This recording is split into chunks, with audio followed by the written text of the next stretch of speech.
Good morning, everybody. Thank you for being here. Appreciate it. Board of Commissioners, Monday, September 16th, Grant County Board of Commissioners meeting is officially in session. If everybody could stand, Commissioner Bardsley is going to lead us in prayer, and Commissioner Wright will lead us in the Pledge of Allegiance. Shall we bow in an attitude of prayer? Gracious God, Heavenly Father, as we come into your presence as a community this morning, we're grateful for the many benefits and the things that you provide for us. The rest of the world only dreams of. We thank you for our freedoms. We thank you for our liberty.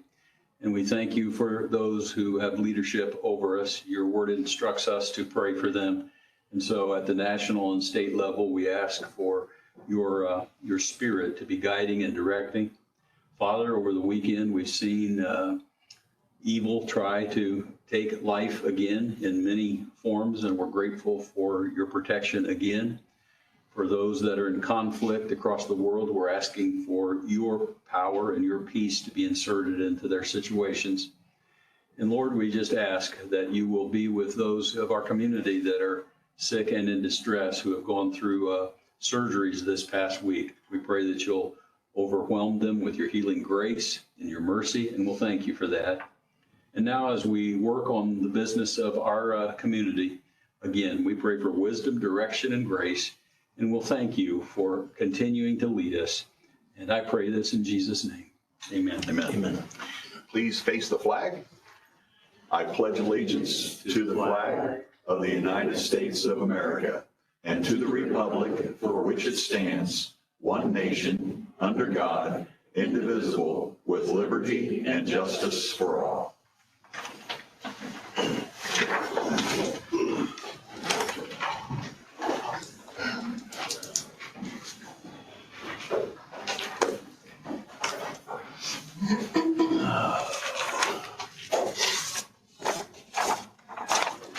All right, we will move on to approval of current claims, minutes, payroll.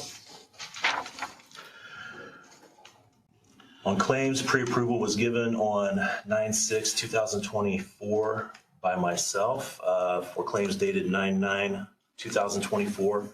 General was $106,390.60.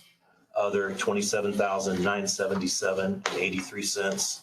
Highway Department $105,795.73 for a grand total of $240,164.16. Pre-approval was already given, so I'm just looking to ratify that pre-approval, please. Mr. President, I would move that we ratify the expenditures from 9/9/2024. Support. We have a motion by Commissioner Wright, second by Commissioner Bardsley. Any other questions or comments? Hearing none. All those in favor signify by saying aye, please. Aye. Aye. Aye. We will move on to claims dated for 9/16/2024. General Fund, $531,726.16. Other, $385,610.81. Highway Department, $23,224.02 for a grand total of $940,560.99. And so on that there, I am just looking for a motion to approve, please. Motion to approve the 9/16/24 as presented. Support. Motion by Commissioner Wright, second by Commissioner Bardsley. Any other questions or discussion? Hearing none, all those in favor signify by saying aye. Aye. Aye. We will move on to payroll. Pre-approval was given on 9/10/2024 for pay dated 9/13/2024. Payroll number 19. Gross amount was $645,750.61. I would entertain a motion to approve that. This would be to, you've given the pre-approval, so this would be to ratify. To ratify the pre-approval, Correct. yes, sir. I would move that we ratify payroll number 19. Support. Motion by Commissioner Wright, second by Commissioner Bardsley. All those in favor say aye. Aye. Aye.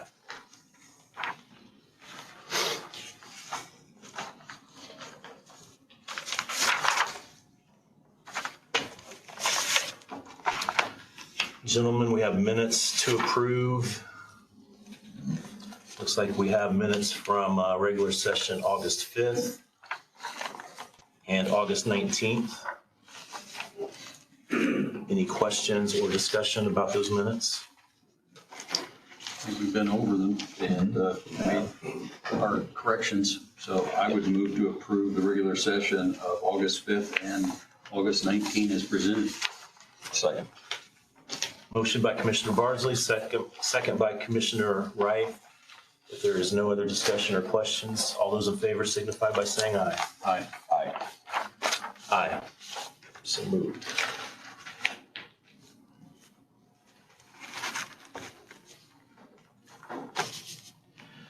And we have the county treasurer's monthly report. We will show that as received.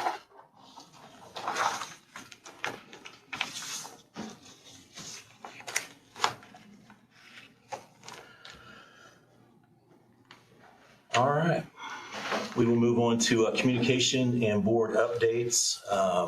Commissioner Bardsley, if it's okay with you, we'll start with you regarding your drainage board request. Drainage Board met last week. We have been working to finalize a recommendation regarding the $200,000 that was given to the board for ARPA funds and water project. We have used most of that money on this year and next year's weed and spray program for open ditches. We have a balance of about $80,815.40. And with the emergency request came in for assistance on the Simmons tile.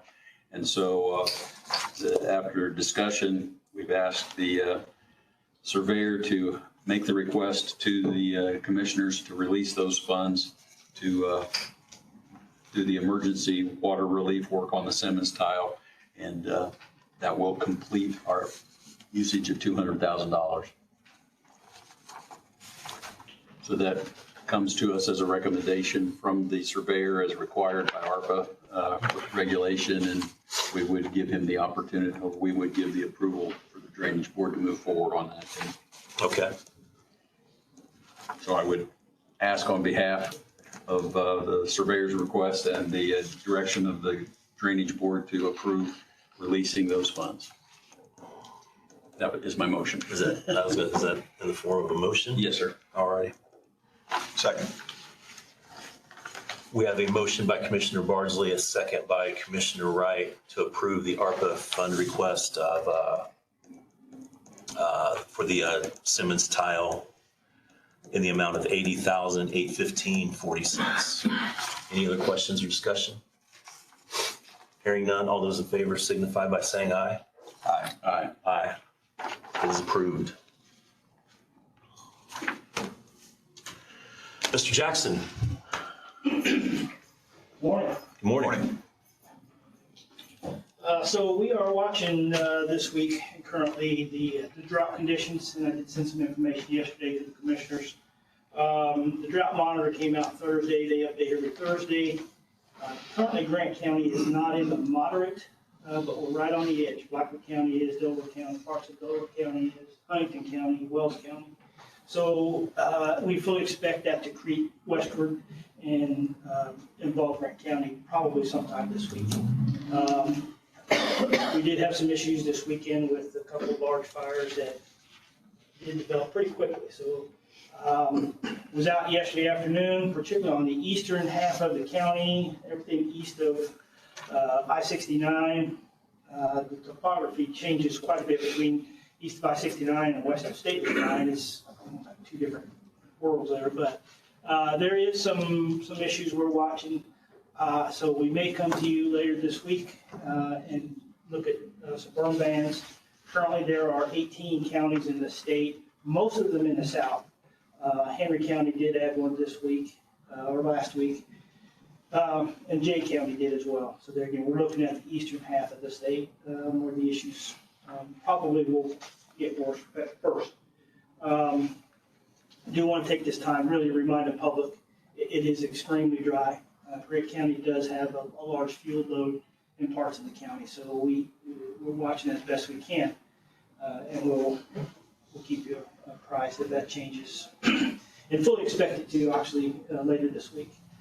Really hate to do much until we get into that moderate category, but that's ultimately our status.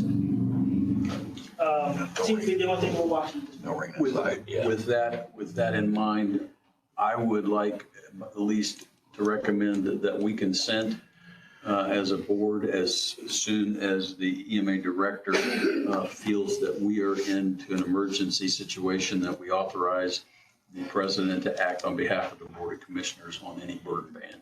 Do we need to put that in the form of a motion? We can, Or just we can consent? do it as consent, as long as it's noted. That way, our president has the ability to say, okay, let's put it into action and not call us together Good. I agree. Good. Yeah. by consent. Okay, yep. Perfect. Anything else? No, no, sir. Anything else from you? I think we're able to go get everywhere else for now. All right. Thank you. Thank you very much. Mr. Middlesworth or Mr. Poling, you guys got anything good for the order today? I have nothing good for the All right. I do, will the Simmons tile request have to come before the council? No, that's already appropriated money, and it was just, it has to come through us to release the funds. We did that way back, I want to say 9 months ago, so. Thank you. Thank you. Anybody else that I missed? IT report? Hey, gentlemen, I'll run it from over here today. So the only item I have for you today is a follow-up from a couple of meetings ago regarding the physical analog lines. I know there was some concerns about moving that over to a new type of system. So I reached out to Jessica from Granite, and they are currently on the line, and they're going to give us a little short presentation of the system that they're recommending we go with, and explain how much better it would be for us to be on that system versus leaving it on the current analog system. Jessica, can you hear me? Hi, Marcus. Yes, I can hear you. Good morning. Good morning. Good morning. Good morning, ladies and gentlemen. Appreciate the time today. My name is Jessica Bastian. I am with Granite. We are currently the vendor for your analog lines as well as a couple data circuits for the county. I also have with me Chuck Mayer, who is one of our solutions engineers, should anyone have any technical questions. I'll go ahead and share my screen.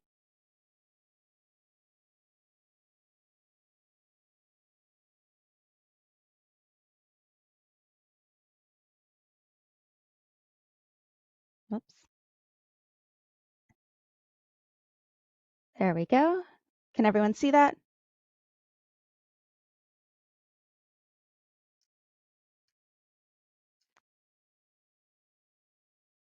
Are you guys able to see the screen on your end? Yes. Yep, Okay, we're able all to right. see it. Okay, great. Thank you. So I'm just going to do a quick little presentation on our Epic device today. So you might ask yourself, what is Epic? So Epic is Granite's patented POTS analog line replacement. It's made to be fully compatible with any application where you would use an analog line currently, whether that be the security panels, fire panels, elevators. It can be even used for fax, gas meters, point of sale, that kind of thing. How does it work? Epic is a piece of equipment. It's about this big or so. I'm not sure if you can see me on the screen as well, but about the size of a small shoebox. It uses a Class 5 soft switch that emulates a central office, which is the local facility that connects any of the existing POTS lines to the public switch telephone network. It has 3 forms of connection: internet, dual SIM, SIM card through Verizon and through T-Mobile. It has built-in battery backup and 24/7 out-of-band monitoring and management. You may ask yourself, these POTS lines have been in the line, or excuse me, in the ground for, 50 years maybe in some cases. Why do we need Epic? All major telecommunications carriers, whether that be AT&T, Frontier, Verizon, Lumen, all of them, are trying to dismantle POTS lines. They're an aging technology that requires increasing upkeep, and quite frankly, they no longer want to support the service. So in order to push customers off of these lines, they are dramatically raising rates, in some cases by hundreds of dollars a month with no warning. They are refusing to repair existing lines or install new lines, or in some cases, they're even forcing their customers to a non-code compliant solution that works sometimes if you're using them for simply a voice connection. It does not work if you're using it for something like a fire panel or an elevator. So where POTS comes in, where Epic comes in, and some of the benefits over POTS lines are reliability. The only time you know a POTS line isn't working is if you try to go and use it for some reason and it doesn't work. Epic is a fully monitored solution, so we are notified of any issues immediately. We proactively create a repair ticket with our NOC and notify the customer of the issue. Repairs, most issues can be fixed remotely. Analog lines are a resold service for Granite, so we must go through your AT&Ts, Frontiers, Verizons, all those major carriers that I was just speaking about in order to fix those lines. Epic is Granite's proprietary product, so we do not rely on anyone but ourselves for technicians or truck rolls. It's a much quicker and more efficient way to get repairs done. The last benefit is going to be pricing. As I said, some of those carriers are drastically increasing rates. As a wholesaler, we're able to mitigate some of those rate increases as best we can, but unfortunately, ultimately, we do have to pass along those when they come up. Epic is a fixed rate product, so you're going to have that same rate for the next 3 years. Also, the way that it is coded as a product, many of the taxes and fees go away as well. So you're getting bottom line per line saving, but you're also seeing that in the overall price for the product as well. A couple notable items about Epic are our certifications. Epic is NFPA 72 compliant. You can see that protocol on the right side of the screen there. It is also approved by CAL FIRE in the New York Fire Department, which, if you don't know, have the strictest code compliance regulations in the country. And believe it or not, Verizon, one of the largest providers of analog lines in the country, is using Epic to replace the POTS lines that they currently have in the ground. As I said earlier, they don't want to deal with the upkeep of them and management anymore, so they're using our product to replace their product. The cost benefit for the county is also nice for Epic. Grant County is currently paying Granite an average of about $117 per lines. That's not including any taxes or fees. Epic is $89.95 per line. Like I said, taxes are typically reduced by about a third. So that's about $30 in savings per line for a more reliable product. This here is just kind of a diagram of the boxes. As you can see, there's lots of indicators just on the physical box to let you know what's working, how well it's working. And then, of course, we have a portal as well that Marcus and your tech team will use to make sure that the brains of this thing are working at all times. And as I said earlier, it's always monitored by us here at Granite. So between the two of us, you should see no downtime, and you have a really reliable product here. These are a few of our notable partners that have rolled out Epic to all, most if not all of their locations, household names. So I'm sure you guys have been in a TJ Maxx or at least a post office recently. And this is just a little bit of information about Granite. We've had a partnership with the county for about 1.5 years now. So I'm sure some of you know at least a little bit about us, but we're $1.85 billion in revenue. We've been around for 23 years now. We've got an A+ rating on the Better Business Bureau. We work with everyone from one location school districts to the Department of Defense, Walgreens and Walmart, and everybody in between. So we are built on my team to work with our government customers. That's what I oversee, our government customers in the state of Indiana. So we know how important it is for you guys to stay connected and the safety aspect of things. I know I went through this pretty quickly, so does anyone have any questions for me?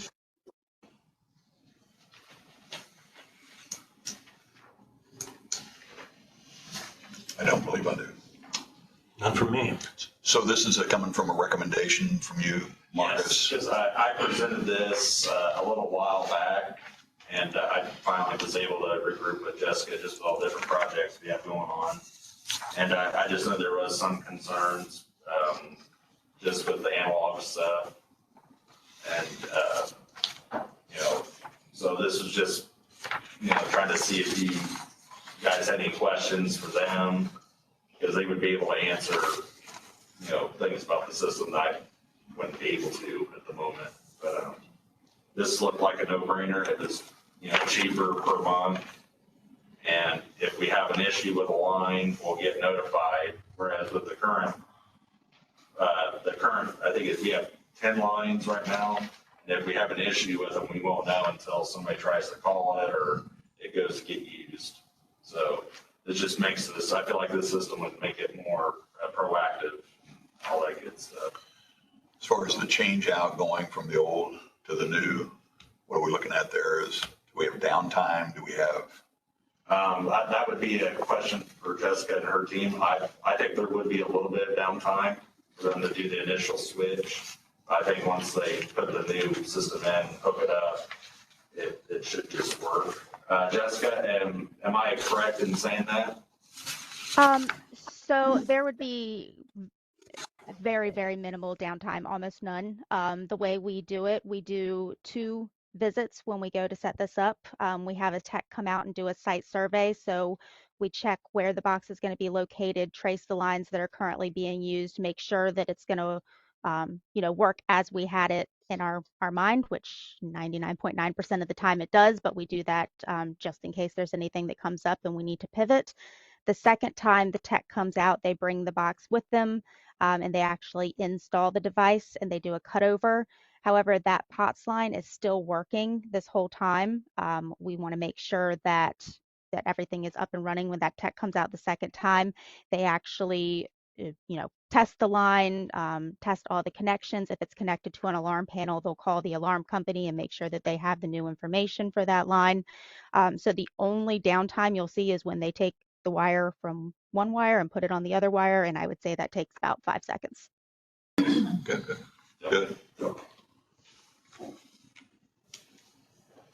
All right. Well, thank you very much, everyone. If there's any other questions that come up, please let me know. I'm happy to answer. Okay, thank you. Yeah, Thank thanks you. again, Jessica. I appreciate your help. No, you're very welcome. Thank you. Have a great day, everyone. Yep, you too. So contract wise, Marcus, what are we looking at? 3 years? Is that what I heard? Yes, it's 3 year. Out of all the paperwork, she didn't give me the updated proposal, so I'd have to send that to you guys, and you'd have to let Kyle review it. Yep. So I don't know if that'd be something you want me to bring back at the next meeting for final approval, because then we'd have him bless it, make sure everything's good. If anybody has any other thoughts or questions they think of, Is there any kind of sense of urgency on this as far as time-wise? I wouldn't say so. Kind of like what Jessica was mentioning, a lot of the carriers are looking to do away with that system. I know AT&T, they're wanting to get rid of it by, I think it's 2030 or 2035. So we do have time. So it's not a big deal if we ask for the contract, have Correct. Mr. Percy Yes. review it, and then bring Yes. Yep. it to us at the next meeting. Yep, and then that way, if you gentlemen have any other questions, I can forward those on to Jessica and her team, and you can answer them as well. I think she pointed out that there's definitely going to be a savings involved. Mhm. My greatest concern, and I think we want to, again, one more time, loop the EMS in when it comes to security measures on communication and how that may or may not affect if we get attacked by some type of virus, and or there are other things that happen that could affect electronic communications, then, what is going to be our redundancy? And up until lately, they've always have a copper line to make sure that we can still have communication. So, we're going to make that leap into, fiber and the electronics. I don't want to set us up for failure, but that's where everybody's going. So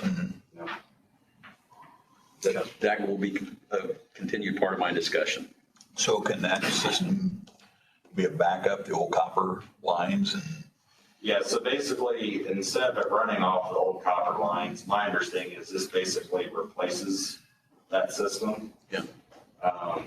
And with this system, it's got dual carrier in it. So if one carrier goes down, it's still supported and should be functional.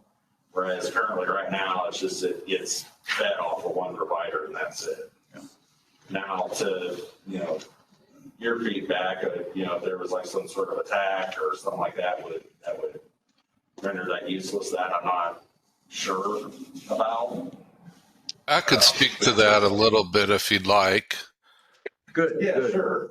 Yeah, my name's Chuck. I'm a solutions engineer here with Granite. So as Jessica said, there's three ways that you can communicate. We like to set it up so that it communicates over the WAN to the internet first, but then as a backup to that, we have two cellular providers, and that's a private APN network that's fully encrypted, goes straight to our data centers, and from there it's a regular SS7 handoff to the public switch network. So that is a very secure network. All of the communications on it from your site all the way to where it enters the PSTN is fully encrypted. So it's a proprietary protocol, and it's fully encrypted, and it's on an APN through the cellular network. So it's very secure. So if you were to suffer an attack on your network, then it would automatically switch over to that cellular network, if that helps you all at all. It does, thank you.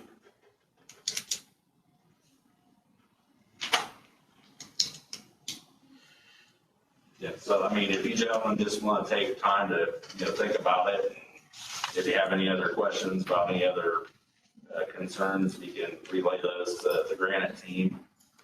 And we can have Kyle review the contract, make sure it lines up with us. And Yeah, if you could bring us a attorney reviewed contract at the next meeting. Yep, then okay. We'll take action on it. All right, that sounds good. Thanks again, gentlemen. Thank you, sir. Anything else, Marcus? Is that it? No, sir, that's it. Okay. Madam Auditor, I skipped over you like I do about every other meeting, it seems like. So anything? Nothing to report, although we did have our final exit interview with the State Board of Accounts last week, and that report will be available within the next month or two, I would assume. Okay. All right. Thank you. I apologize.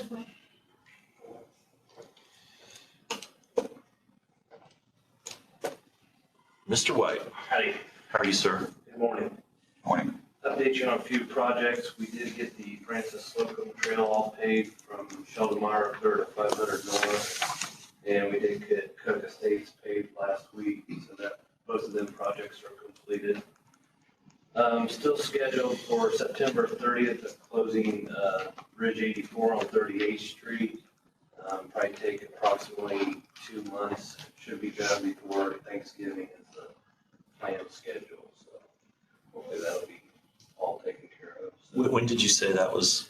closes September 30th, which is a Monday, and then, like I said, hopefully open before Thanksgiving is what our scheduled tentative date is. I'm still working on scoring the bridge inspections, folks, and today we're repairing a tile. I don't know, this is for the drainage board on, I don't know if it's one you're talking about, there are just west of Swayze on 50th Street or 300 South. Yeah, that's been one that we're waiting on. We're getting it across the road today, hopefully, so then they can take across and go wherever they need to go from there, so.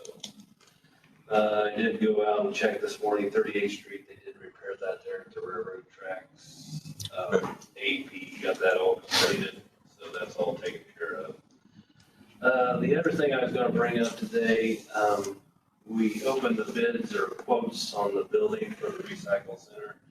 And I do have a contract, I was gonna give a copy to Kyle. I guess my question is if the council approves it Wednesday evening, if I can sign the contract to get it sent back to them so they can get started on, making the building. Did we go with or without the big letters? We went without. Without, yeah. So the total for the contract was $120,295. I guess as long as you guys are all right with Kyle and the council approves it, then I'd like to get it signed and sent back to them so they can start on it, if that's all right. I'm okay with that. Without objection. Yeah. I think we're going to consent. By consent.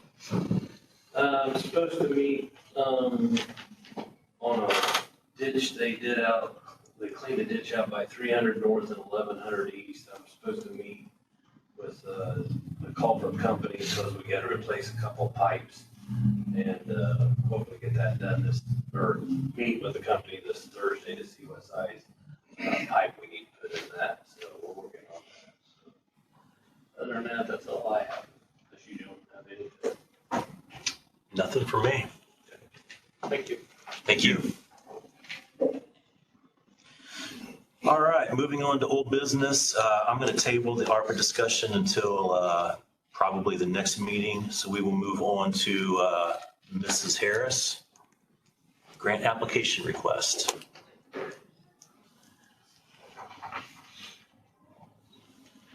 Good morning. Good morning. Thank you again for allowing me to come before you. I have,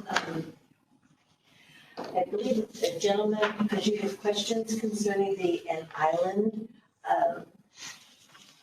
project or program. And Aunt Jen, I believe, was supposed to be with us today, but I'm not seeing it. So, but to answer some of the questions that you had about that second year, that the 10,000, that I wanted to let you know that there are several counties that are already participating in this program. So I'm just going to go around the barn slightly, if that's okay. The Jay, Spencer, Du Bois, Posey, Perry, Putman, and Pike are some of the counties that are already using this software, this program, and they've really appreciated it, and the citizens of their community have as well.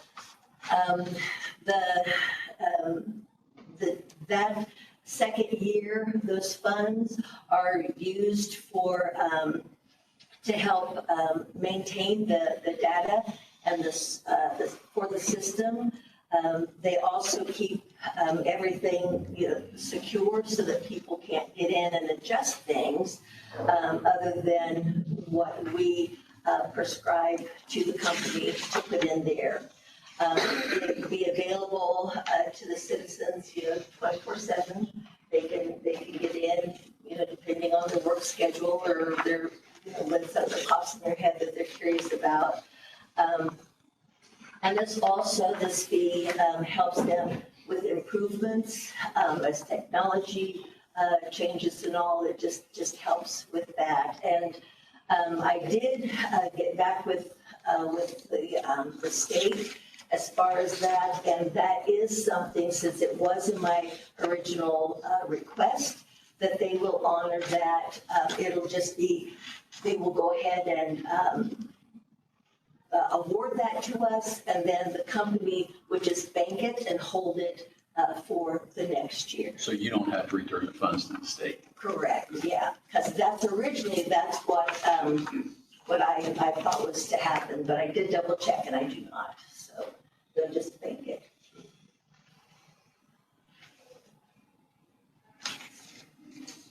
Does that answer, help a little bit to answer the question? I think we also questioned that 10,000 is an annual charge from that point forward Yes, it that we is. need to be prepared for. Yeah. I was told, now I know we can't count on this, but that the Secretary of State, they are, it's fairly certain, but not, like, so that doesn't make sense, but that they will be offering grants again, and I can request grants. You know, I guess there was one of the counties that requested monies to cover for the next 3 years. And so that, you know, that is a possibility. And so at this time, you're just asking us to give you the approval to go after and seek the grant. Is that correct? Correct, yeah, the 50. But we've already received it. The grant, yes, we have. They've already awarded it, so. But now, but because of the way it works, where, you know, that we have to purchase the items and then the state will reimburse us with the proper invoices. So, We've already got the money in. She has to spend it before we get reimbursed. I got you. Okay, So we're putting it up front and then we get it reimbursed. So it's gotcha. supposed to be zero net effect. Okay. And we might also, Angie's been very helpful with this, and she also has offered Shelley Sapp's expertise, and Shelley has, I've been in communication with her. Because like I told you last time around, I've never been involved in a grant opportunity like this before, so. Before you do spend money, please get with me so that we can create the fund to pay it from. Okay. Mrs. Harris, theoretically, and this is just for my own, trying to wrap my head around it. So the $10,000 in the second year onward, the annual fee. So let's just say 5 years down the road, we want to do something different. We're not locked in. I guess my question is, we can stop that whenever we want. I believe so. And again, that's a question I can get that answer for you, but I believe so. So, I'm sure we'd want that in the contract. Yeah. To make sure. It just needs some kind of language in there, just basically saying that we're not locked into anything long-term and that. Well, there again, as far as like you were saying, contract, there have been no contracts yet as far as Kyle going over anything, so yeah. I would think that there would be one since we're going to be on the hook for this $10,000 annually. Yeah. So, and I want to make sure we're not locked into anything like long-term. Does that make sense? It sure does. Okay.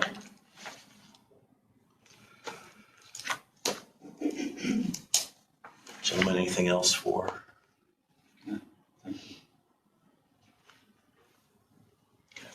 So there's no other action we need to take then, correct? We technically haven't approved receiving That's what I'm here. That's what asking. it is. Yeah. So Is that a motion? Is that a consent? Is that? since receiving funds will be involved, there should be a motion, but do you want to get that other Bit of information. bit of information before As we well as act? the contract, and have Kyle take a look at that maybe before our next meeting. Do you think you can get that before our next meeting, Ms. Harris? I can have it this afternoon, that information. But you mean the contract or just that information? Yeah, the contract as well, and we don't need it this afternoon, we just need to make sure Kyle sees it Yeah. before our next meeting, which will be I guess until it's October. just kind of maybe, you know, your approval and I Yeah. can, but it sure can. And that would be good. Yeah, I think we fully support it Yes, Oh, with, thank you. yes. yeah, So, I think that we just want to make sure our I's are dotted and T's are crossed. I understand. Okay. Thank you. Thanks for your work on this. Thank you so much. Thank you. All right, moving on to new business memorandum of understanding. Sheriff Garcia.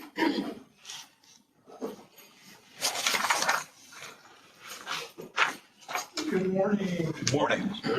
Thank you for having me here this morning. I think one of the things that we're most proud of doing last year was being able to get 3 different government entities together to create a position at Oak Hill for a school resource officer to help keep our kids safe.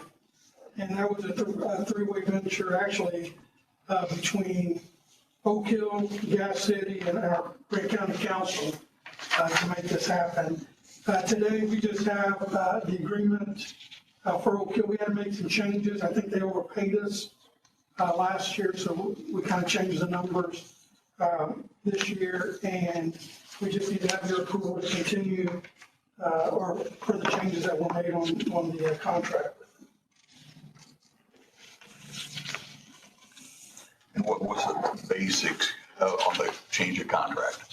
They paid us, I think, 70-some thousand from their grant money last year. We're only really getting 56, I believe, because Gas City was making up the difference because the SRO was only working 180 days at the school. And I don't know if they miscalculated last year or what they did, but and then we had to make changes to the agreement this year. And Gas City has been made aware of it. And then we'll have another contract with Gas City for their work crew that we'll be bringing back to you with any adjustments that they have to make. Okay. So we kind of wanted to get this one done first so that we can figure out what the adjustment's going to be on Gas City. So this is more or less an hourly type thing? Right. Yes, I got you. Okay, perfect. Okay. Gotcha. And what action do we need to take on this, gentlemen?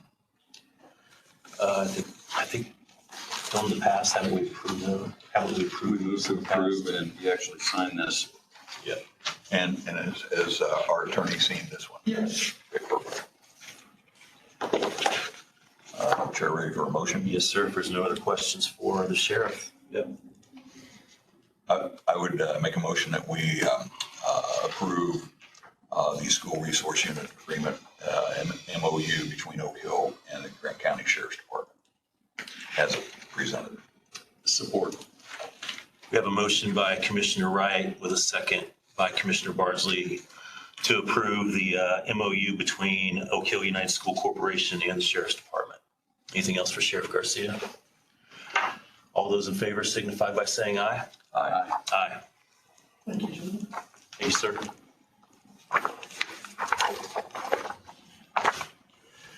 Day of Action Proclamation, Evan Gilmore, United Way. Good morning. Morning. My name is Leanna Smith, and I'm the Executive Director at United Way of Grant County. First, before we make our request, I want to tell you a little bit about what Day of Action is. So Day of Action is a day that we started last year. It was an event that we started last year. It's a day of collective volunteerism. So United Way hosts the event.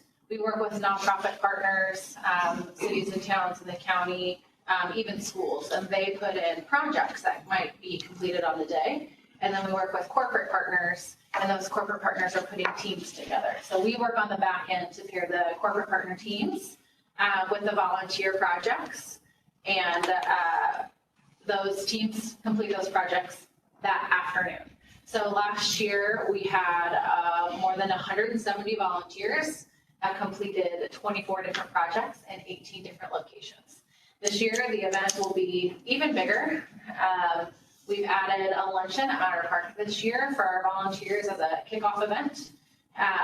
We have added Presidential Volunteer Service Awards. Our organization went through the process to become an organization that can distribute those awards. So we have 13 individuals who will be receiving annual volunteer awards, which means they have volunteered 100 hours in our community in the last year. So we have 13 individuals who are receiving lifetime achievement awards. And that means they have volunteered 4,000 hours in their lifetime. So, and most of those who are receiving that award have contributed well above that threshold. yeah, we have one volunteer who was nominated who has volunteered 10,000 hours. That's awesome. In her lifetime. And so we'll be celebrating those folks at our Impact Celebration, which is our evening event where it's open to the community. and to the teams who are volunteering that day, people can figure out how they want to continue to plug in our community. We found a lot of folks want to volunteer, but they don't know how. They don't know how to get started or to get involved. And so the Impact Celebration is live music, food trucks, all the things that make an event fun. But then also all of our nonprofit partners will be there with their volunteer opportunities. So folks have the opportunity to go from partner to partner to see how they'd like to plug in for the year.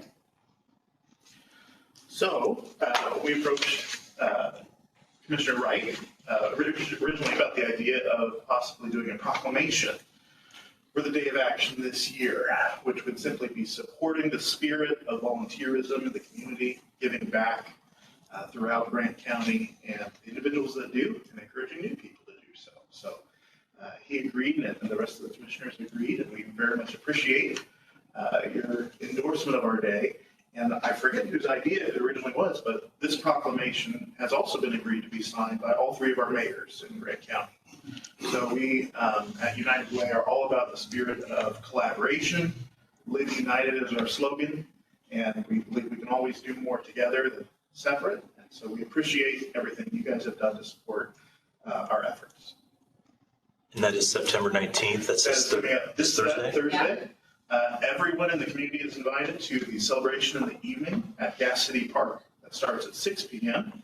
Like Leanna said, we'll be kicking off with our Presidential Volunteer Service Awards. That is an award that was started under President George H.W. Bush to recognize volunteers throughout the United States, giving back to their community in significant ways. I think this is a great way to recognize volunteers, and I'm sure many of us that serve on boards and things like that, there's a lot of people. It's tough to find board members. It's tough to find volunteers for a lot of different things. In this case, what the United Way is doing is really rustling up those people to get out there and help. And hopefully those will be some future leaders coming into our community and doing some great things. So appreciate what all you're doing. Recognition is always a good part of anything, right?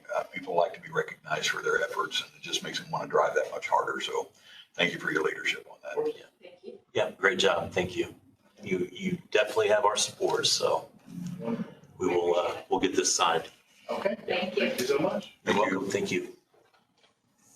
Do we need to do that now? Can we do that now before they leave? Do we actually have it printed? This is a template I've got in front of me. So. Oh, yeah. Mr. Gilmore, did you come up with something that we can all sign, or how do we? That might be my misunderstanding. I understood you and the attorney were doing that, but I can certainly do that if that would be helpful. No, I don't believe we did this through Kyle. If you could, that would be great, and we'll get it signed for you. Okay, I'll communicate with you about that. That'd be great. Be more than happy to do it. I'll see you that night and that afternoon as well. Thank you. Thank you. Mr. Hauser. Chromes and Wheels and Chrome, sorry. Thank you for giving me the opportunity to come before you on the Wheels and Chrome Warriors Blend. So Warriors Blend is a veterans organization that we started 3 years ago, two veterans and I, and under the auspice of Awakening Church in Huntington as a small group. It grew so fast that we then became, they moved us underneath the Family Care Center in Huntington, which is an organization, community organization run by the Awakening. Continued to grow. Last year, we became a 501c3. We now have, in 3 years, grown from 3 members to 391 members, with some members in the UK, Australia, and a national format that we're working on at this time. 2 years ago, Warriors Blend acquired Wheels and Chrome. Wheels and Chrome was a car show done underneath the New Life Community Church here in Marion. And after COVID, they stopped doing it. We picked it up, acquired it, and we want to bring it to Marion, bring it back to Marion again. And but we'd like to do it downtown next year, August of 2016. In front of you, I think you should have a layout there of the floor plan for that. That is living, breathing plan there, but pretty much the basic of it, of the courthouse. It was a car show, and this year we added motorcycles to it too. One important note on that plan, you'll see the motorcycle we have on the Adams Street side of the courthouse. We'd like to get permission to walk off Adams Street between 3rd and 4th from 8 a.m. to 3:30 p.m. The show is actually going to run from 10 a.m. to 3 p.m., but that would allow time for vendors to set up, and then afterwards for vendors to leave out of that area. The reason we put the motorcycles over there is for safety reasons.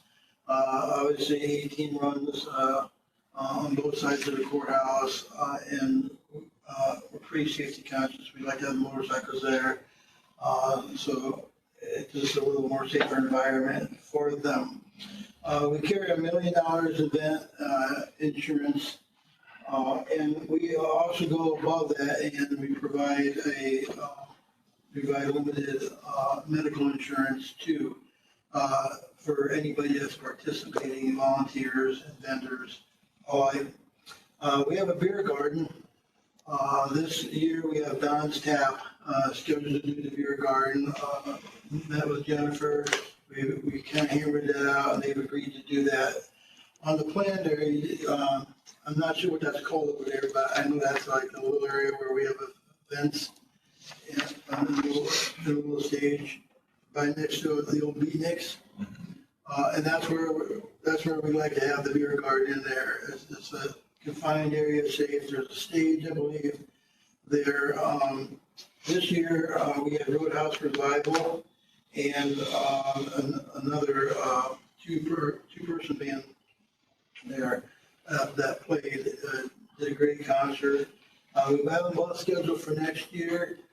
Tentatively, we're going to look at that and see if we want to do that or we want to shift something different. But the stage is there, and we would use that stage, so we would need to get a stage from the Parks Department, like we have for parades and stuff like we have in the past. So really, the big thing is between getting the road closed between Adams, 3rd and 4th Street for the vendors there to set up.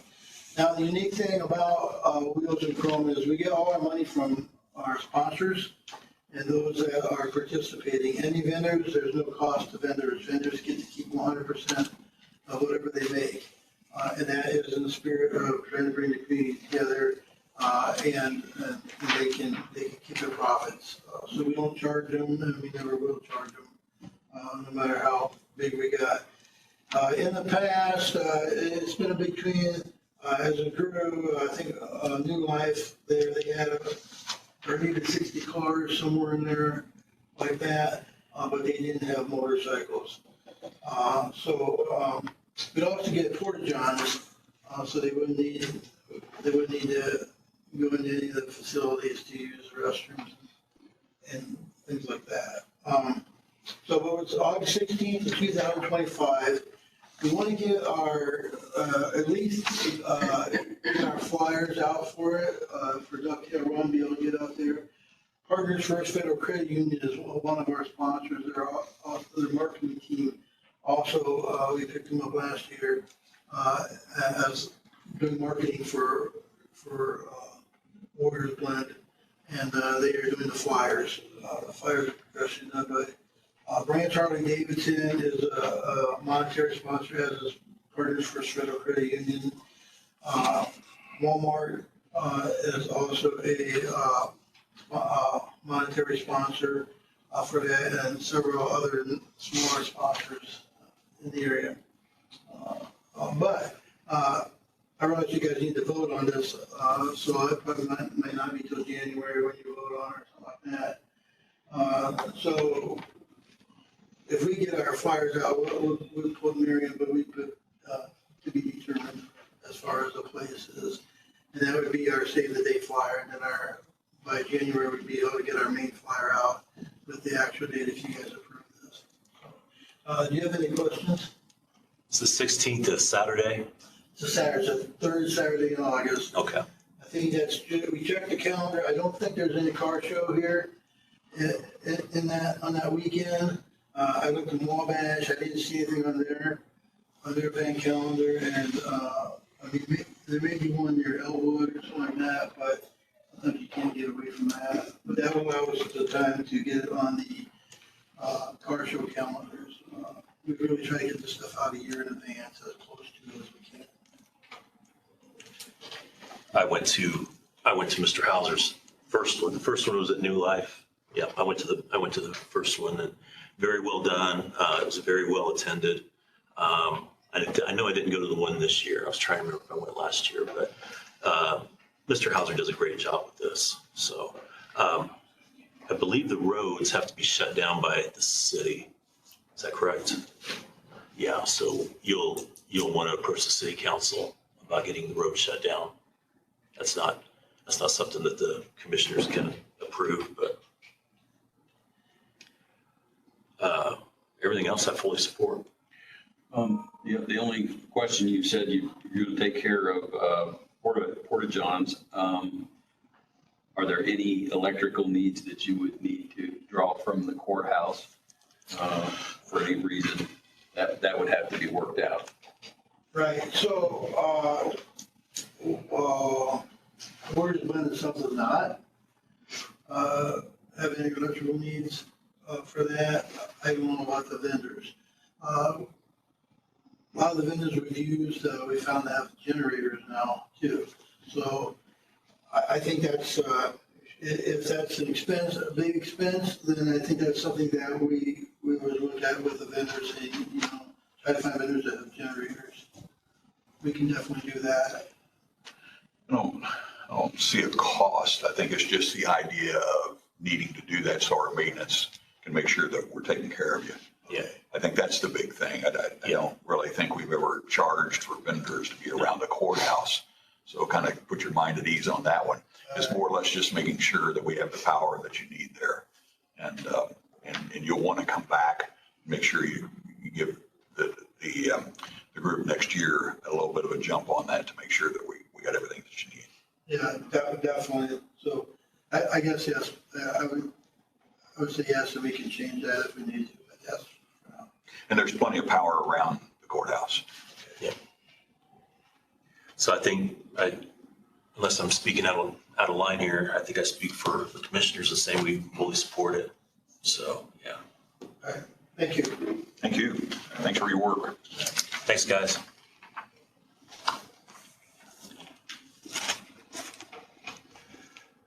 Hosting request blood drive, Julia Patras. Did I say that right? Yes, you did. Patras? Patras, yeah.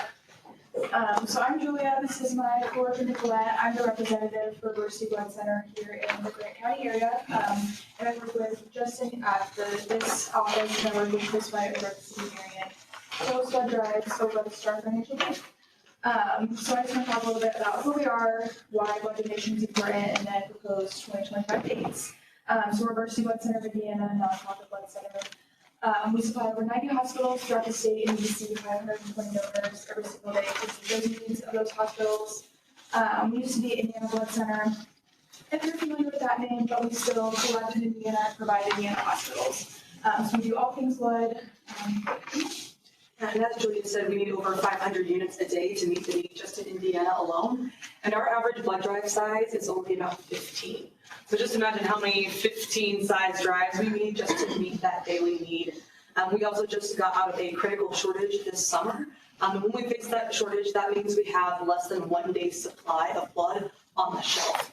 So when that happens, we do have patients that get deferred, who have to wait to receive those life-saving transfusions. So this is a need that is pertinent. We also, one difference between us and the Red Cross is an amazing organization, but their blood supply usually goes toward disaster relief. And here at Versity, we are the primary local supplier. Our blood stays here in the Midwest and in Indiana hospitals. So that is another reason why it's super important that we support our local blood centers, because we are those primary providers for over 90 hospitals here in the state. The blood donation process itself only takes about 45 minutes to an hour. So we supply everything that is needed in terms of even the advertising and then the snacks and refreshments. Our buses are entirely self-sufficient. Donors come in, they go through a screening process, they have the donation itself, and then they rest afterward. Again, only taking about 45 minutes to an hour. And that one donation will go to save 3 lives. Because each of our blood products is split into 3 different pieces: red cells, platelets, and plasma, each of which going to a different patient. So just that one donation can go a long way for our patients. Yeah, and then this year so far, you guys have collected 51 blood products at your blood drives, which impacts around 135 local Hoosier patient lives. And that's in counting. There's an upcoming blood drive on Wednesday, November 13th in the parking lot in the Glenmobile from 8:30 to 12:45. And then I have on the sheets you guys have my proposed dates for 2025. They'll all be in the same spot at the bank on the Glenmobile from 8:30 to 12:45. Thursday, January 9th, Thursday, March 13th, Wednesday, June 11th, Thursday, August 14th, and Thursday, November 6th.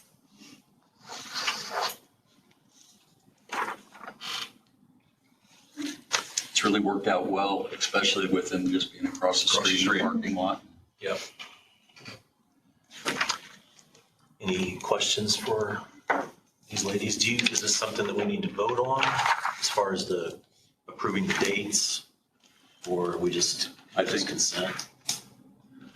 Consent and voting, same difference. You want to put it on as a motion to carry it, that's fine. Or consent is fine as well. Because we're not spending money. Just want your blood. Just want our blood.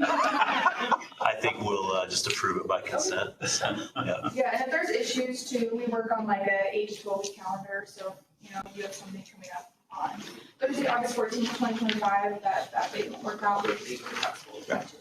Okay, good, thank you. Thank you guys. Yeah, thank you. Well done. Thank you.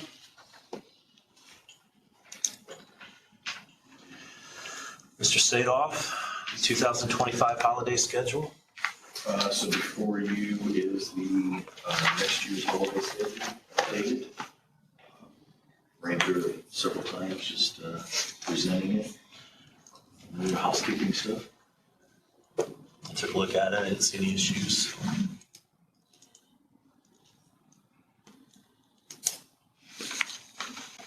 Move to approve the 25 holiday schedules presented. Second. Motion by Commissioner Barnsley, second by Commissioner Wright. All those in favor to approve the 2025 holiday schedule, verify by saying aye. Aye. Aye.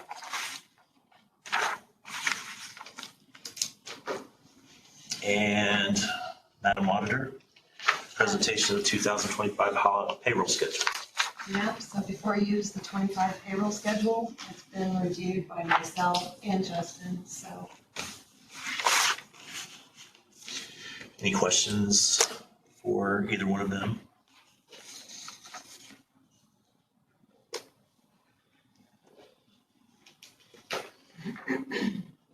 Mr. President, if you're ready for a motion, I would make a motion that we approve the 2025 payroll schedule as presented. I will second that. Just a moment of discussion. I see that we actually have a pay period that actually comes on the second. That is for work performed in 2025, isn't it, Madam Auditor? Are you talking about the very bottom line? Yeah, it says number one for, Yes, their first pay for 26, yes, our days worked in 25, yes. just want to make sure that was correct. Just like the first pay is also reflecting days worked in 24, paid in 25. Okay. And it's hours accrued in 2025. That's correct. Correct. So that's the reason I didn't really have any problem with that. Yeah, it just, anybody that's looking on the record, I just want to make sure that they understand, well, why did they do something in 26? Just A lot of counties take their salaries and divide it by the 26 pays a year and break it up that way. We don't. We do it by hours worked through the year. So as long as it's on record, we're clarified, we're good. We have a motion by Commissioner Wright, second by Commissioner Bardsley. Any other questions or discussion? Hearing none, all those in favor signify by saying aye. Aye. Aye. It is approved.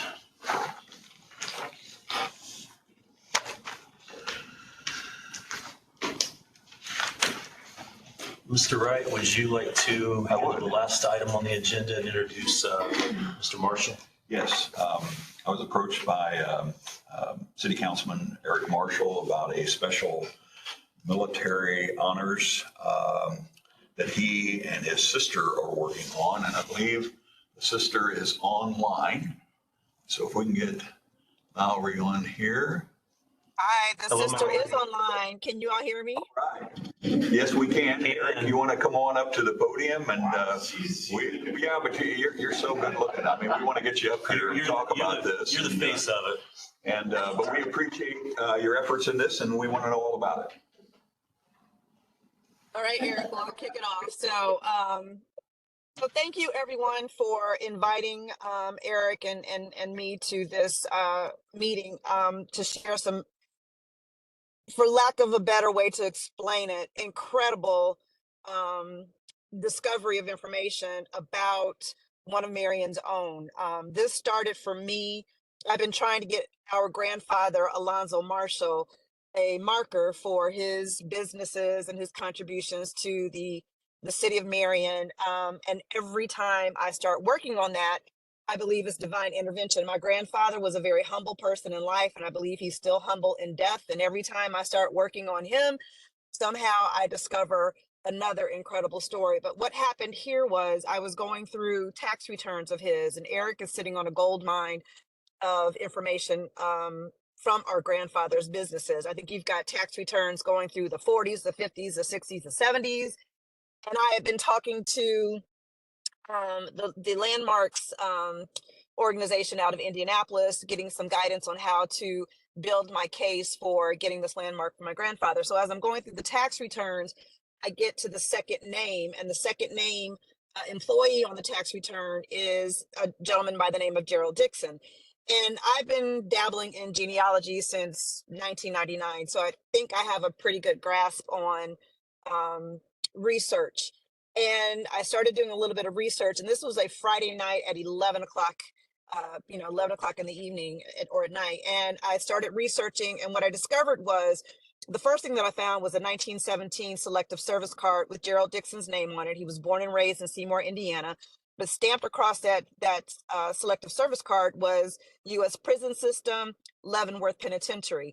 And I kind of gasped because I'm thinking, well, who did my grandfather have working for him?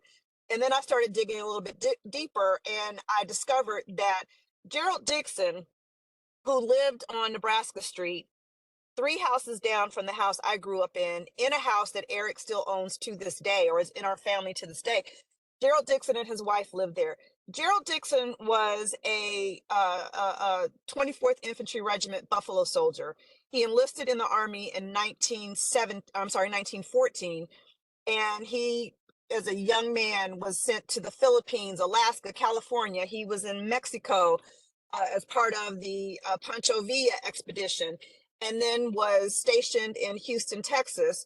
And at that time in 1917, Houston, Texas was known as the home of Jim Crow. The 24th Infantry Regiment soldiers were embroiled in a horrible riot, racial tensions, just a horrible situation. And as a result, 19 people were killed. 110 of these Buffalo soldiers were found to be guilty of inciting a riot, mutiny, murder. 19 of these soldiers were executed by lynching, and the rest were sentenced to life at Leavenworth. There's a movie. The movie was released in 2020, and it's simply called The 24th. You can find that movie on Amazon. Eric and I are actually going to meet with the movie director and writer. He's an Academy Award winning, BAFTA Award winning producer. His name is Professor Kevin Wilmot. He'll be in Bloomington, Indiana, next Tuesday on the 24th. He's going to air or debut the movie in Bloomington as part of a 4-day celebration of his work, and he's donating his entire body of work to Indiana University. But what happened incredibly was in 2023, in November of 2023, the Army finally overturned all 110 convictions of these Buffalo soldiers and upgraded their discharges to honorable and reinstated their benefits. And the minute I heard that, I said, well, we need to do something for Gerald Dixon. So Gerald Dixon, for those of you all who don't know him clearly, he died in 1967. Gerald Dixon is cousins to Earl Green Jr. Earl Green Jr. was a postal carrier. He was also the first Black postmaster in the city of, in Grant County. And I discovered that Gerald is buried at the Estates of Serenity with no headstone. His wife, Frances, is buried a few plots away from him. And to me, that was unacceptable. So anyone who knows me knows I'm going to right the wrongs. So I was able to connect with the Veterans Administration. And to shorten my story, because I can get very long-winded, the weekend beginning October 26th, we're going to have a weekend celebration of Gerald Dixon's life. And starting on Saturday, October 26th, we're going to have a event at the auditorium at the high school. We're going to air either the movie The 24th or a PBS documentary about Gerald Dixon. I've invited the nephew of one of the soldiers that was executed and who was also involved in getting this 106-year court-martial overturned. His name is Jason Holder. Invited him to come. We've got several other dignitaries that are going to be coming. Gerald has an 80-year-old niece. Her name is Glennis Godby, and several great nephews. The Reed family, you've got Doug Reed, Teddy Reed, who's in Marion, and then Michael Reed, who is in LaPorte, Indiana. We've got some other distant relatives, the Gulliford family. We've got family out of Seymour that are all going to come to Marion. And then on Monday, October 28th, we are going to have a committal service moving Gerald and his wife Frances from the Estates of Serenity to the Veterans Cemetery. We're going to have a police escort, fire truck escort. The Buffalo Soldiers Motorcycle Club out of Indianapolis may also participate in the escort. Reverend Mallory Torrance is coming to be the officiant. We've got several other dignitaries. I have a friend who actually was appointed to President Biden's National Historic Preservation Board. She's coming from Delaware to take part in this. And we stand to get a lot of national and even, statewide and national attention. And it's just incredible to me to know that we live next door to someone and did not know this story. And I am so proud that we will be able to celebrate this man in death since we could not do it in life. Eric, is there anything you want to add to it? No, I think you covered it pretty well. and she gets all the credit. She's really done some amazing research. And I'll only add to it that it's a continuing story. Every time I talk to her, she's uncovered some new history about Marion, about the connection to Seymour, and there's some real neat things that are going to come from this. It's just the start of it. It's awesome. Pretty exciting. This is absolutely incredible. Mallory, is there anything that you need from the Board of Commissioners to help you with this? Well, I will tell you, we are looking for underwriting. We're going to have the event at the high school is open to the public, and then that night we would like to do a mixer because there's so many people that are coming from all parts of the country. I mean, I will tell you, we've got distant relatives from the Dixon line that are coming from Texas and Michigan and even potentially California. When I think of Black Marion, the thing that always comes to mind is a lynching, which is so disappointing because there are so many incredible people that lived and even passed through Marion that have gone uncelebrated. And to Eric's point, as I have been researching Gerald, I've discovered several other incredible stories I'm not going to tell you all about yet, but I think it's going to give Marion opportunities to really shine and to diversify the stories of Marion and the Black citizens of Marion. I mean, last night I couldn't go to bed. There's one person who's related to Gerald. This is just a little teaser. it's going to blow your mind when I tell you guys the full story of this person. I just on and on and on. I researched him, and I got 1,259 hits about this man, and I read every single newspaper article about him. And I was telling Eric, I said, did you know this about this person? Did you know he had a park in Marion? Did you know he had a skating? I mean, it just on and on and on. So I'm so proud to be able to resurrect these stories and to share them eventually with Marion. But I would just like your support. And Eric, I mean, you can speak to kind of the work that we've done and any other support that we can get locally. I'll defer to you, because I like to be the behind the scenes person, and Eric's the pretty face, so I'll let him kind of speak to that. First time I've heard that. I really don't have anything else to add other than I'm here, and most people know how to get a hold of me. So if you want to in any way reach out and be a part of this, help, donate, or whatever.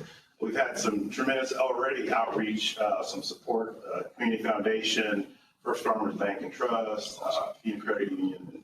There's some people stepping up. And Duncan. And Duncan. Let me just say this, Eric. Let me interrupt you really quickly and tell you all. So when we found out about Gerald, I reached out to the point of contact of the VA, and he said to me, you know, Mallory, we can do a celebration, or we can do a committal service at the VA, but you all would have to incur the cost to disinter Gerald and his wife to the tune of about $6,000. And I said, okay. I said, where there's a will, there's a way. And I called Eric, and Eric reached out to Ann Duncan, and Ann Duncan immediately said, I'm going to give you $1,000, and I'm also going to volunteer my services as the funeral, director to oversee all of this. So that was one thing. And then Eric went to the Community Foundation. They immediately responded. We found a grant money for you. Here you go. And Eric, I'm sorry, but we were crying on the phone because the immediate response, and it just was incredible to me. And as Eric has reached out and told people about this, everybody is excited, and the community is coming together to celebrate this man. So I thank my hometown and the community for doing this, because it's an incredible story, and it's beautiful to see all of us coming together to support this effort. Awesome. I think that's enough said. Awesome.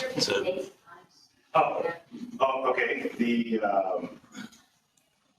event on Saturday is October the 26th at Marion High School, and I'll start at 12:30 in the afternoon. And the committal service is on Monday, October 28th at 2 p.m. at Marion National Cemetery at the little pavilion they have there. Thank you for your time and attention. We'll get you guys some flyers with other information. So we would like to do, Commissioner Bardsley suggested we do like a day of proclamation when it gets a little closer to that date, similar to what we did earlier. Yes, so I was thinking about that as I was sitting there. Yeah, absolutely. Yeah. So you'll see my face again. Good. All right. Thank you for your time. Thank you for what you and Mallory have done, and thanks, and I love the excitement, and hopefully making wrong or right. Absolutely. That's a great thing. Thank you. Thank you, Mallory. All right, that concludes the business of the day. We will move on to public comment. Public is welcome to speak at this time. I do ask, as usual, that we keep it civil and we keep it respectful. I'm going to put a time limit of about 15 minutes. I do have an appointment that I have to be at. It's a dentist appointment, unfortunately, so I'd love to sit here all afternoon and talk, but I do have to be at that. So if anybody would like to come up and speak at this time, approach the podium and need your name and address.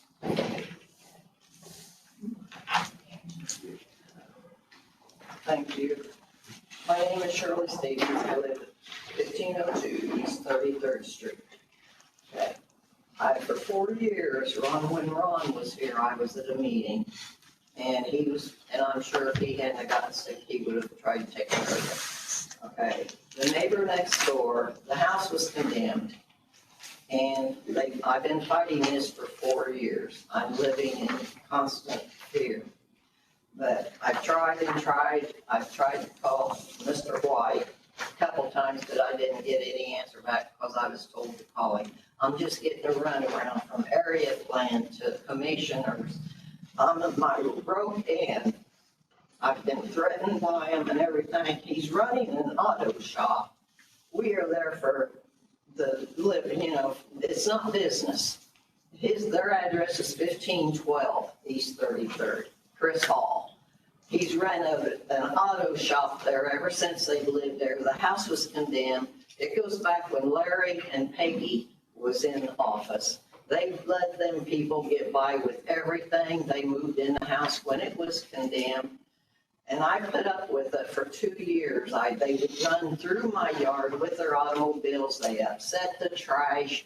And I'm 85 years old and I live there by myself. They've threatened me that they're going to burn my house down with me in it. I can't get no help from nobody. The sheriff has been out there so many times. And so I put a fence up. Thought maybe that would keep the trouble down. I pray every time she comes out there for God to give me strength to go in my garage. You don't argue with them kind of people because you don't get anywhere. But anyway, I put a fence up. It cost me $4,000 to put a fence down the alley. I've tried to get no parking signs in the alley. I was told to call the commissioner's office. I've done that. My son-in-law works at Grant County, at the county out there, Ralph Shipley. He said, why don't they let us put no parking signs in the alley? They say that alley is his driveway. They dare me. Oliver, that lived there before, I paid $275. He paid the rest to get the alley paved because the county don't take care of alleys anymore. And we had great big holes in it.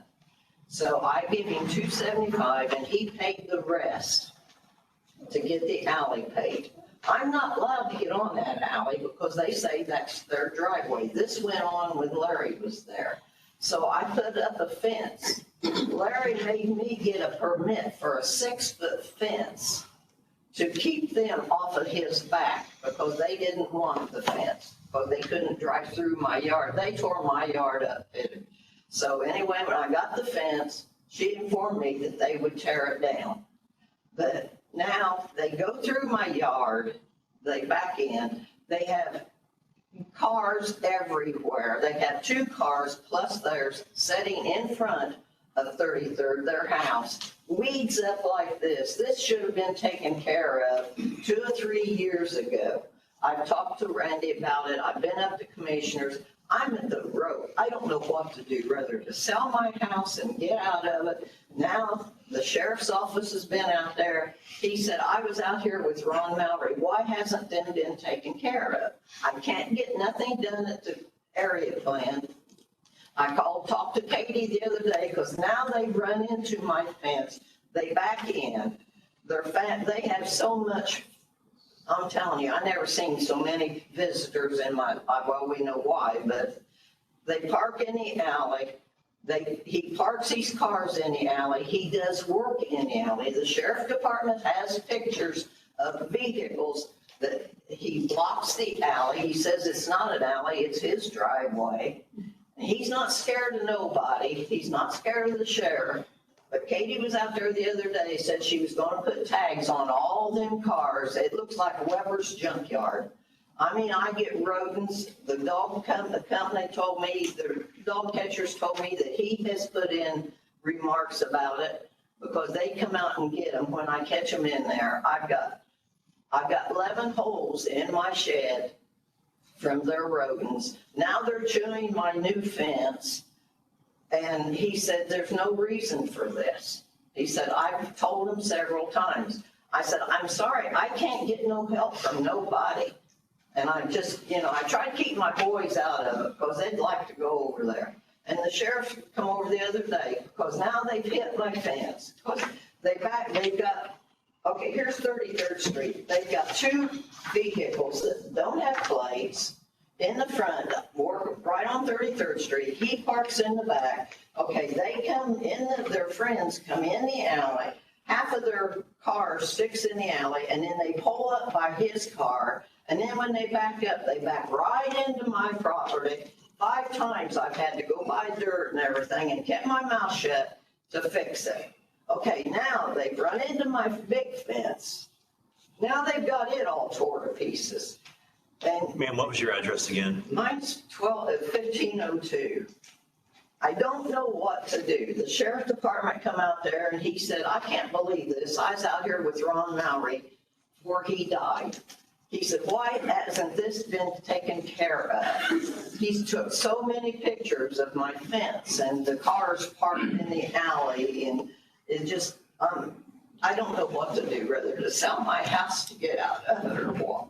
But I'm tired of them threatening me, you know, and I can't even sit on the front porch because their friends go by and call names. I go to the back door, to the back porch to enjoy my back. All I smell is marijuana. And so and I do apologize for coming up, you know, calling her, because I know she got a little upset with me and I hung up, but I'm by myself. And if you can't get help from the law, what are you going to do? And every time the sheriffs come out there, they said that he don't need to tell us he's not running an auto business, because he is. And Well, ma'am, the sheriff doesn't report to us, just so you know. no, but he went to the commissioner's office. I mean, I'm sorry, not the commissioner, the area plan. He notified them because Katie told me he did. And she said, well, I don't know when I'm going to be able to get out there again. She said, I was out there 3 weeks ago when he got a hold of me. And she said there was 2 dirty guys sitting on the porch and one of them had a gun. And she said, I was scared to get out. And I thought, well, why in the heck didn't you call the sheriff to go with you? Larry always did, you know. So that scared her out. So now she says, I'm up there by myself. And she said, I don't know when I'm going to be able to get out there. He just brought another one in on a trailer. Junk. I mean, it's one of them. There's no fenders on it. He's got trucks out there. He's got cars out there. And it just runs our property down. But if I don't get some help, I guess I'm just going to have to sell them. I've been there 30 years. No problems whatsoever till they moved in. It's a mess. Do you have any questions? We'll look into it, ma'am. I appreciate it. Thank you. I've even talked to Randy. Justin. Randy or Justin? Yeah. Okay, Justin, I've even been up there to talk to him about it, and I don't like trouble. I've done jail ministry for years, and I know the sheriffs are busy, but I'm old and I need help. Thank you, ma'am. Thank you.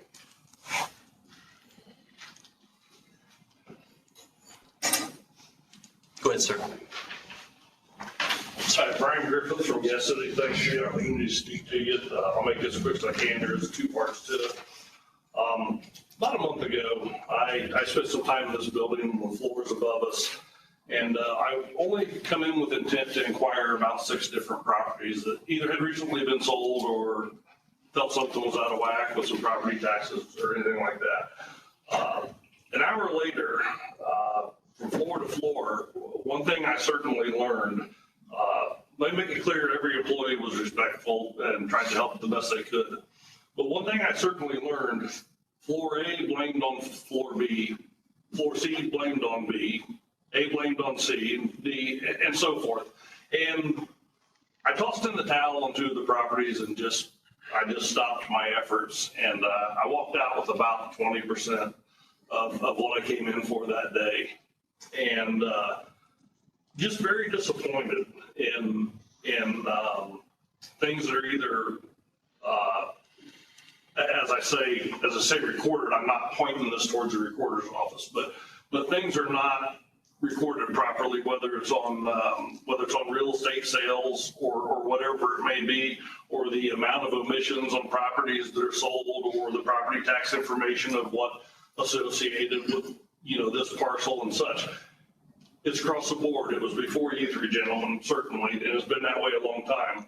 But probably what bothered me the most is the fact it just didn't seem important at all. It just, I left with that feeling with 2 papers in my hand out of the multiple I tried to get, and it just didn't seem important. And The next part of this is income for the county. And whatever side of solar you're on, I don't care. But one of the things I heard about solar was the amount of additional property tax that it would absolutely bring in. Well, I can prove to you, just the way things were done, that you failed to collect $2,000 to $3,000 this year on a couple of properties that I had inquired about. If I'm a guy that knows next to nothing, and I can prove to you today that you failed to collect, what about the other thousands of properties that are out there that is either not being assessed right or not collected, or the building permit didn't get turned in 4 years ago and it's been built that long? There is a wide array of those problems, and absolute huge. And I'm not going to publicly name names and things like that here. If there's any additional information you guys want, I'm glad to give my time to sit down and absolutely show you the proof that's not speculation. And then the second part of this that kind of goes with this is certainly involves public safety. And I've been 35 years in this county as a first responder. So I think I know a little bit about directions and responses and things like that and what goes on. Elevate and GIS, the mapping system. I know it was never created for the responders, and that's okay, but we use it. And every single day on my shift, and nearly everybody on my shift, I encourage use of that GIS because it ultimately can result in a quicker response time, or information that you may not have received communications, or that person that was frantic on the phone that didn't give the right information. I may be able to figure something out in a matter of a few seconds in front of a computer screen that's going to make or save the day. So the point with that GIS is during my visit to this building and all the floors above me, absolutely no one can tell me who's responsible for the GIS. Nobody can tell me who enters the information or takes the picture of the house and places it, over the barn or whatever it may be.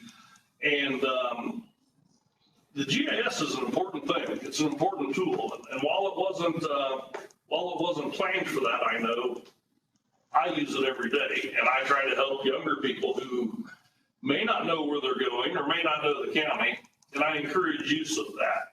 But if the information is not there, it can't be used. A couple examples, 2 of the properties that I had inquired about, they closed in March 15th, still not on the GIS. I asked, who draws lines on the GIS? And I understand lines on the GIS, it's not an official survey. I'm reasonable enough to understand that. But so many of them are not remotely right. And again, nobody in this building could tell me who was ultimately responsible for that. So I appreciate you listening. I hope that gets solved someday. I know it's not a perfect world, but I think there could be a lot more efforts on people doing their jobs right, and the public information, at least an attempt. I realize if you don't get it, it's hard to enter, but something needs to happen with that. And I just appreciate you listening, and I would try to answer any questions I could, or if you folks want to talk to me afterwards, that's okay too. Sir, what was your name again? Brian Griffith, Yes City. I apologize. He's one of those guys that's going to transport you on Marion Hospital, Marion Health ambulance if you need it. Well, I can't confirm or deny that because I'm not speaking for my employer, but a lot of people know who I am, what I do. Okay. Thank you. Thank you. Thank you, sir. We got a couple more minutes. Anybody else real quick? All right. Hi there. Hearing none. Excuse me, I had a quick thing. Sorry. So I was supposed to join in on the meeting earlier, but I had the time a bit different. Anjan Kashyap is my name with the company N Island LLC. And so Pam Harris had us on the agenda. But I joined in at, I think, 10 Central, and it's currently 11 Eastern. But I believe you guys, I didn't know if you had any questions for me or if everything was fine, if Pam didn't need me or not. I just wanted to chime in really quick. No, I think we're good. Thank you. Okay, thank you. Wait just one moment. You had a question about the 10,000 if we wanted to end the contract? Or are you still there? Yes, I am, Pam. Great. Okay, what was your question then? Let me find it. So there's a service agreement for $10,000 a year annually. And I just want to make sure that we're able to get out of that if we choose to do so. There's not a long-term commitment, correct? Yes, that's correct. You always have that choice to be able to say. But yeah, we would basically work with you, with the new guys on that. Is it so it's basically like a 1-year renewal then every year? Correct. So like the contract, usually the way we do it is that it basically renews as long as there's nothing that's been said. But yes, it can be renewed by every year if that's how it is wished. Okay. And they were also wondering about a contract prepared so that the attorney could look over and to be sure that he agreed with the terms of the contract? Sure. So do you want me to update the current statement of work? Maybe so, if that would be possible. Okay. We just need something with language in it, basically outlining how the $10,000 a year service fee works. Okay. Okay. And yeah, I thought it may be on there, but I will review that and I can kind of update it to add all of those things to it, and then you guys can review it, have that signed. I think once you get it done, please get it to Ms. Harris so she can go ahead and get it to Justin, who can get it to our attorney, and have them go through it, and then we're more than happy to take a look at that and move it along. Okay. Thank you. All right. Thank you. Thank you. All right, the next Board of Commissioners meeting is scheduled for Monday, October 7th. Does that sound right? And we are in recess. Thank you.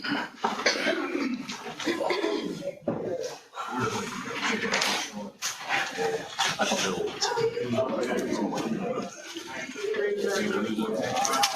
What's that?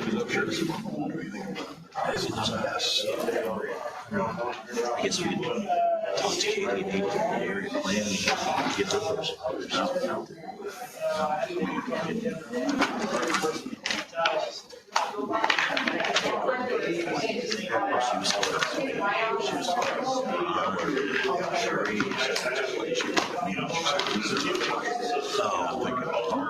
She's talking about this. She's talking about David. Yeah, hopefully they'll never like that. Yeah, I guess it's what I understand. We maintain the bathroom. So there's an issue.